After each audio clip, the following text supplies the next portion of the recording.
বন্ধুরা, আজকে আমি একটা নতুন আর ভয়ঙ্কর স্ক্যামের ব্যাপারে বলবো। আর আপনারাও যদি স্ক্যামের থেকে বাঁচতে চান তাহলে এই ভিডিওটাকে পুরো দেখবেন। আসলে দেখবেন, আমরা কখনো কখনো শুনশান রাস্তা দিয়ে হাঁটি, আর তখন যদি রাস্তার মধ্যে আপনারা 100 টাকা, 200 টাকা, 500 টাকার নোট পড়ে থাকতে দেখেন, ভুলে ওই নোটগুলোকে তুলতে যাবেন না। কিন্তু অবভিয়াসলি মানুষ যদি রাস্তার মধ্যে নোট পড়ে থাকতে দেখে, ওটাকে এড়িয়ে কিন্তু যাবে না, ওটাকেও কিন্তু নিশ্চয়ই তুলবে। আর যখনই আপনারা ওই নোটটাকে হাতের মধ্যে উঠাবেন, তখন আপনাদের হাতের মধ্যে একটা চিপচিপে পদার্থ অনুভব হবে। আর সবসময় দেখবেন হিউম্যানের একটা নেচার আছে, কোনো কিছু যদি হাতের মধ্যে লাগে তখন আমরা কি করি, শুঙে দেখি।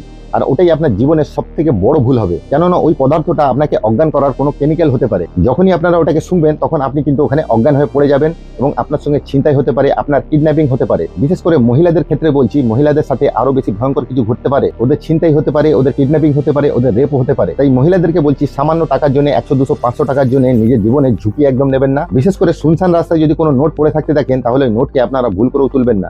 আর এই ভিডিওটাকে বেশি বেশি করে শেয়ার করতে ভুলবেন না, প্রত্যেকটা ভারতবাসীকে শেয়ার করতে ভুলবেন না।